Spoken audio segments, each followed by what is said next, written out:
Hello students. तो आज मैं क्लास 3 के स्टूडेंट्स के लिए जिनकी हिंदी की किताब है परिवेश, उनका चैप्टर नंबर 11 पढ़ाने जा रहा हूँ और इस चैप्टर का टाइटल है ऊटी की सैर। तो आप लोगों ने ऊटी का नाम सुना है? ज़रा सोचो सोचो। तब तक मैं आपको ये बता देता हूँ कि मेरे चैनल का नाम है न्यू एज कोचिंग, और जिन स्टूडेंट्स ने इसे अभी तक सब्सक्राइब नहीं किया है तो वो इसे अभी के अभी सब्सक्राइब कर लें, क्योंकि आने वाले समय में मैं आपकी इस किताब के सारे चैप्टर्स का एक्सप्लेनेशन वीडियो और सॉल्यूशन वीडियो डालने जा रहा हूँ। ठीक है, तो हम लोग ऊटी की बात कर रहे थे। ऊटी की सैर, है ना, और सैर का मतलब होता है सैर सपाटा करना, घूमना। तो पहले ज़रा सा बता दूं कि इस चैप्टर में आखिर है क्या। इस चैप्टर में एक महक नाम की स्टूडेंट है, वो अपनी दोस्त नव्या को ऊटी शहर की सुंदरता के बारे में एक पत्र, एक चिट्ठी के जरिए बता रही है। ऊटी का मौसम पूरे साल सुहावना रहता है। यहाँ कल कल बहने वाले झरने, दूर दूर तक फैली हरियाली, चाय के बागान, तरह तरह की वनस्पतियाँ, टॉय ट्रेन और प्राकृतिक रूप से बनी झीलें मन को मोह लेती है। यह प्रदेश चाय, हाथ से बनी चॉकलेट और खुशबूदार मसालों के लिए प्रसिद्ध है। तो आई थिंक ऊटी एक हिल स्टेशन है और हिल स्टेशन पर अक्सर इस तरह की चीज़ें मिलती है। और यहाँ तो एक और भी इंटरेस्टिंग बात है कि चाय के बागान भी हैं। मुझे तो चाय के बागान वाली जगह बहुत पसंद है, क्योंकि मुझे चाय पीना भी बहुत पसंद है। अच्छा, तो अब हम लोग इस चैप्टर को पढ़ना शुरू करते हैं। तो चिट्ठियों में कैसे शुरुआत होती है? सबसे पहले जो व्यक्ति चिट्ठी लिख रहा होता है वो अपनी लोकेशन, एड्रेस मेंशन करता है और डेट मेंशन करता है। तो महक का एड्रेस दिल्ली का है और उसने 7 मई को चिट्ठी लिखी है। आप इसे 25 कर सकते हो। क्या लिखती है महक चिट्ठी? वो लिखती है, प्रिय नव्या। तो आपको क्या समझ में आया? नव्या महक की दोस्त का नाम है। फिर वो कैसे अभिवादन करती है? कहती है सप्रेम नमस्ते, प्यार के साथ नमस्ते। आगे लिखती है कि तुम्हारा पत्र मिला, पढ़कर खुशी हुई कि तुम राजस्थान घूम करके आई हो। तो कौन राजस्थान घूम करके आया है? नव्या राजस्थान घूम करके आई है।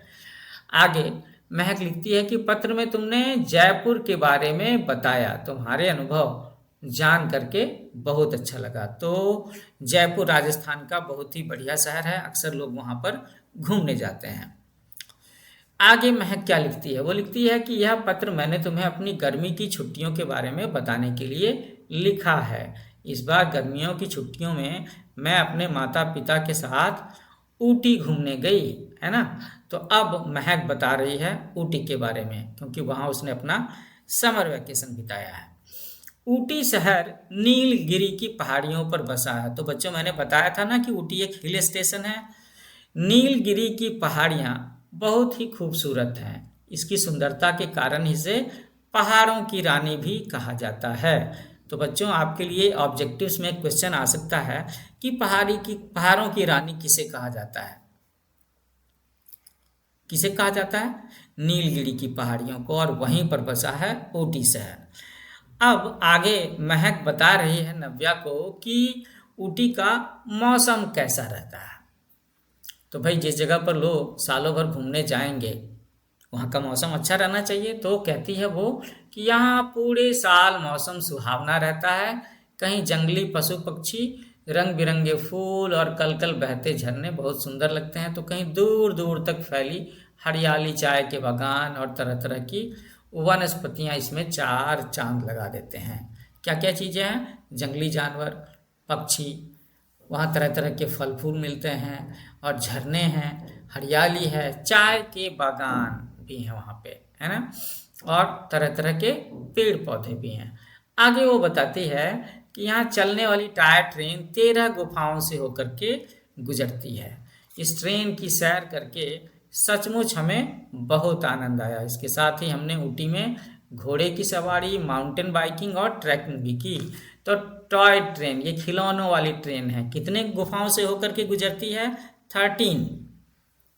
ऐसी ट्रेन शिमला में भी है। वो आगे बताती है कि महक ने ऊटी में घोड़े की सवारी की, माउंटेन बाइकिंग की और ट्रैकिंग भी किया।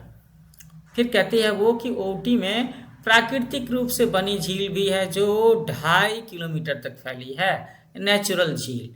इस झील का निर्माण जॉन सिविलियन ने 1825 में करवाया था। यह झील रंग बिरंगे फूलों से घिरी है और इस झील में बोटिंग भी की जाती है। तो मुझे तो बच्चों ये कहने में बड़ा अच्छा लग रहा है कि मैं जब भी नैनीताल जाता हूँ तो वहाँ भी मुझे बोटिंग करना अच्छा लगता है। तो अगर आप नैनीताल गए तो ऊटी गए तो इन दोनों ही जगहों पर आप बोटिंग का आनंद उठा सकते हो, है ना। तो वो बताती है कि उसने इस झील में बोटिंग भी की थी और यहाँ उसको बोटिंग करके बहुत मज़ा आया। चारों ओर खूब चहल पहल थी। चहल पहल का मतलब होता है भीड़ भाड़ होना। इसके बाद वो बताती है कि इसके अलावा डॉल्फिन नोज भी गए, जहाँ पर डॉल्फिन मछली के नाक के आकार वाली विशाल चट्टान है। मछली नहीं है, डॉल्फिन मछली के नाक के जैसी एक चट्टान है। यहाँ से पूरी घाटी की सुंदरता को देख सकते हैं। ऊटी चाय, हाथ से बनी चॉकलेट और खुशबूदार मसालों के लिए प्रसिद्ध है। वहाँ हमने स्वादिष्ट इडली डोसा और उत्तपम खाया। तो अगर आप ऊटी जाओगे घूमने तो वहाँ से क्या खरीदना चाहिए? चाय, हाथ से बनी हुई चॉकलेट और मसाले भी खरीद सकते हैं। महक कहती है कि नव्या, ऊटी की प्राकृतिक शोभा हम सबको अपनी ओर खींचती है। यहाँ के निवासी सीधे साधे हैं और तमिल भाषा बोलते हैं। सचमुच ऊटी घूमने में मज़ा आ गया। पता ही नहीं चला कि कब 8 दिन बीत गए। तो 8 दिनों की सैर हुई ऊटी की। ऊटी की प्यारी यादें अपने साथ लेकर के हम दिल्ली लौट आए। तुम्हारी सखी महक। तो स्टूडेंट्स, मैं आपको इस चैप्टर के बारे में कुछ बात बताना चाहूँगा कि ये जो चैप्टर है ये लेटर राइटिंग के फॉर्मेट में लिखा गया है। दूसरी बात, इसे आप एक छोटा सा ट्रैवलॉग भी कह सकते हो। और मैं आप सब बच्चों से भी कहूँगा कि जब भी आप कहीं घूमने जाते हो तो आप भी इस तरह का ट्रैवलॉग लिख सकते हो, है ना, और अपने दोस्तों को बता सकते हो। तो ये लेटर राइटिंग और ट्रैवलर के फॉर्मेट में है। तो स्टूडेंट, इसके साथ में ये चैप्टर यहाँ पर ख़त्म होता है। आई होप जब आप अगली बार गर्मी की छुट्टियाँ होंगी तो आप में से कुछ बच्चे ऊटी घूमने का प्लान बना सकते हैं और इन चीज़ों को मैच करने की कोशिश करेंगे। ये वीडियो क्लोज करने से पहले मैं एक बार याद दिला दूँ कि मेरे चैनल का नाम है न्यू एज कोचिंग। तो आप सब बच्चे इस चैनल को ज़रूर लाइक करें, शेयर करें, सब्सक्राइब करें। इसमें आपकी चैप्टर्स का एक्सप्लेनेशन वीडियो भी है और साथ साथ में सॉल्यूशन की वीडियो भी हैं। इसके साथ में अगर आपको कहानियाँ सुनने का शौक़ है, मोटिवेशनल लेक्चर्स का शौक़ है, सिक्कों के बारे में जानने का शौक़ है, तो उसके बारे में भी काफ़ी कुछ मैंने वीडियो और शॉर्ट्स में डाला हुआ है। तो मिलते हैं नए वीडियो के साथ में। Happy learning with new age coaching.